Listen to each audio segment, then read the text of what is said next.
네, 안녕하세요. 날마다 기막힌 종의 박재훈 목사입니다. 벌써 2020년 12월 달이 다 되었는데요. 시간이 정말 어떻게 지나갔는지 모르겠습니다.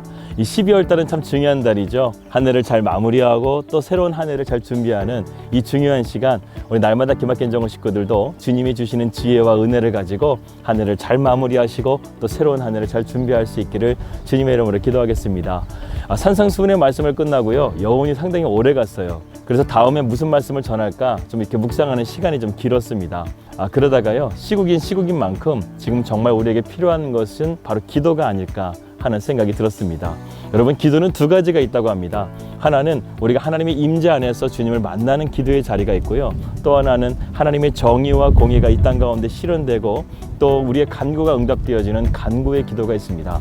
우리가 이런 하나님의 임재와 간구의 기도를 어떻게 하면 우리의 삶 가운데서 적용시키고 실현시킬 수 있을 것인가, 이것을 함께 고민해보고 생각해보는 시간을 가지려고 합니다. 여러분, 기도하면 정말 변화가 될까요? 기도하면 정말 달라질까요? 달라질 수 있습니다. 변화될 수 있습니다. 우리가 그것을 함께 앞으로 나누어 보도록 하겠습니다. 2020년 12월 1일 날마다 기막힌 종옥 시작합니다.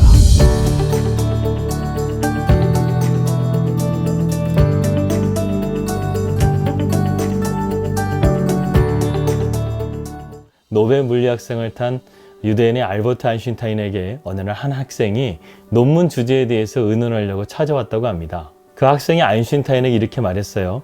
박사님, 아직 아무도 손대지 않은 논문 주제가 있을까요? 그러자 알버트 아인슈타인이 이렇게 말했습니다. 기도를 한번 연구해보게. 누군가는 꼭 탐구해야 할 주제거든. 이렇게 말했다는 거예요. 세계적인 물리학자인 아인슈타인이 기도를 연구해보려고 말한 것은 세상 사람들이 보기에는 참 의아스럽다, 이렇게 생각할 수가 있습니다. 여러분들은 기도에 대해서 어떻게 생각하시나요? 분명한 것은 기도라는 것이 단순하게 우리가 입으로만 하는 주문은 아니라는 사실입니다. 기도는 살아계신 하나님을 만나는 임재의 자리요, 또 하나님의 능력을 구하는 간구의 자리라는 사실입니다. 그런데요, 우리가 이렇게 기도에 대해서 이론적으로는 알고 있는데 이 기도가 어떻게 작동하는지, 또 기도가 어떻게 수신되고 응답되는지 아는 것은 또 다른 차원의 문제라고 할 수 있습니다. 지금까지 많은 기도의 책들이 나왔고 또 살펴보았지만 왠지 제 마음을 시원하게 해주는 책은 없었던 것 같습니다. 왜 그런가 생각해 보니까요, 책이 문제가 아니에요. 내가 기도를 대하는 자세나 태도가요, 바르지 못했다는 거예요. 그래서 우리가요, 기도는 훈련이다, 이러한 생각을 가지고 기도에 대한 말씀을 함께 나누었으면 좋겠습니다.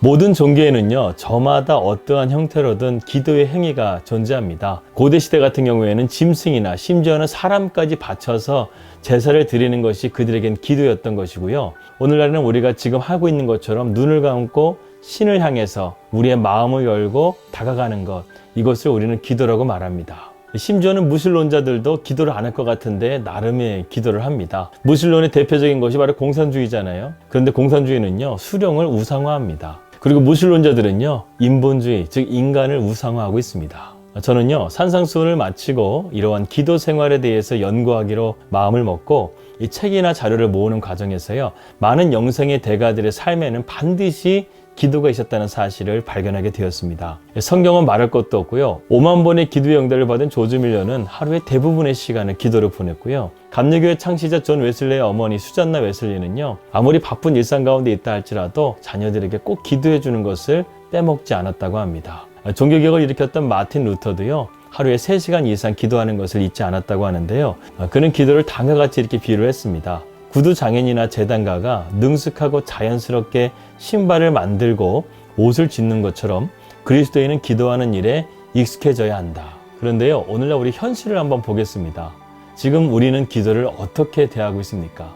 기도를 어떻게 생각하고 있을까요? 어떤 사람들은 기도에 대해서 기쁨이 아니라 부담을 갖고 있는 사람들도 있고요. 신앙생활을 하는데 기도가 그렇게 중요한 부분을 차지하는가 하면서 기도에 대해서 회의적인 태도를 가지고 있는 사람들도 있습니다. 과연 우리의 시간을 투자할 만큼 기도가 소중한 것인가? 기도가 정말 내 삶 가운데 실제적인 유익을 주는가? 이런 것에 대해서 생각하면서 기도를 등한시하는 그리스도인들이 있다는 것입니다. 이렇게 된 원인들이 무엇일까요? 몇 가지가 있습니다. 첫 번째는 인본주의입니다. 인간의 삶의 중심이 되다 보니까요, 세상과 기독교가 점점 갈수록 괴리를 갖게 되고 거리가 멀어지게 된 것입니다.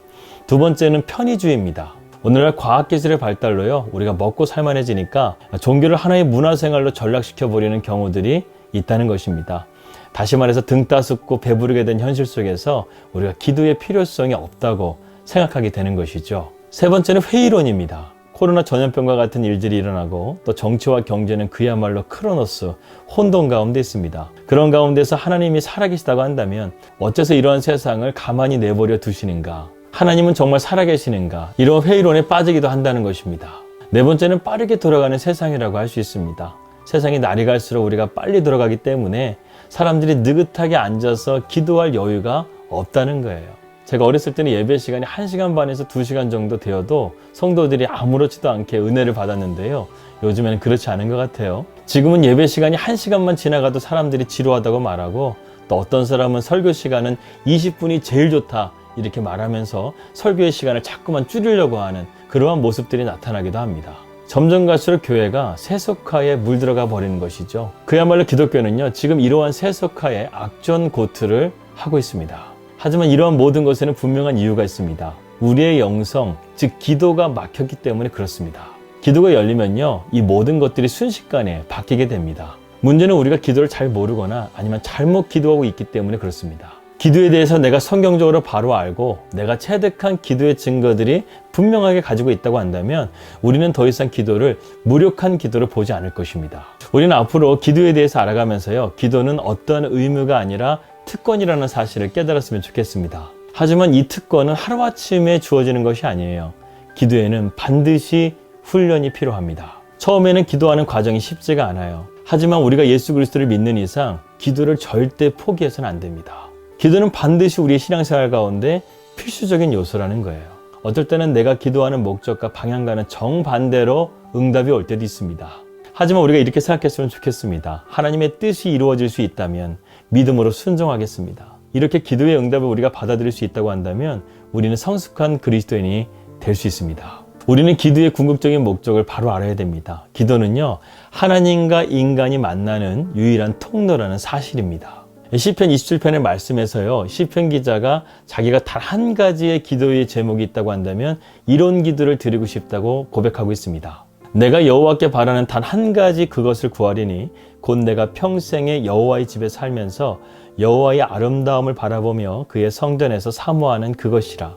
여러분, 여기서 하나님의 성전이라는 것은 하나님의 임재의 장소를 의미합니다. 그래서 기도는 우리로 하여금 하나님께 집중하도록 우리를 인도해 줍니다. 그래서 기독교의 영성가 필립 얀시는요, 기도는 마음의 근시를 잡아준다고 말하고 있습니다. 기도는 잊어버리기 쉬운 하나님의 관점을 우리에게 상기시켜 줍니다.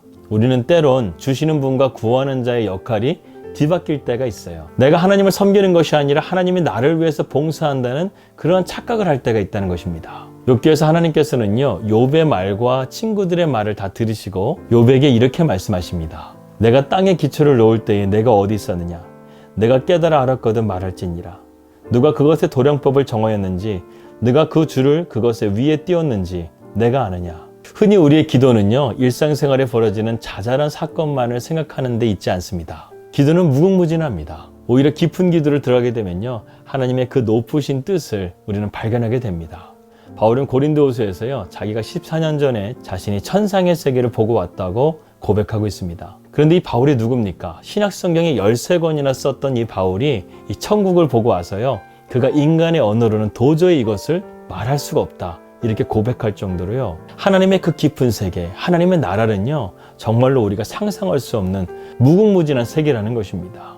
또한 기도라는 것은 하나님과의 친밀한 교제죠. 창세기 말씀 보게 되면 하나님께서 에덴 동산에서 아담과 함께 거닐면서 친밀한 교제를 나누는 것을 한번 생각해 보십시오. 얼마나 그때가 부럽습니까? 그때 선악과만 따먹는 채만 앉았다고 한다면 우리가 지금 주님과 함께 그러한 교제를 나누고 있을 것입니다. 그리고 예수님께서 굳이 십자가에 달려 죽으실 필요도 없으셨다는 거예요. 그런데 십자가의 그 능력으로 하나님과 우리와의 그 죄로 막혀져 있었던 담이 허물어져 버렸습니다. 이제는 우리가요, 그 십자가를 통해서 하나님 아버지께 구할 수 있는 그 기도의 문이 열려진 거예요. 그래서 주님께서 우리에게 말씀하셨잖아요. 구하라, 찾으라, 두드리라. 구하는 자에게 주실 것이요, 찾는 자는 찾을 것이요, 두드리는 자는 열릴 것이니라. 무슨 말입니까? 하늘 문을 열어주셨다는 거예요.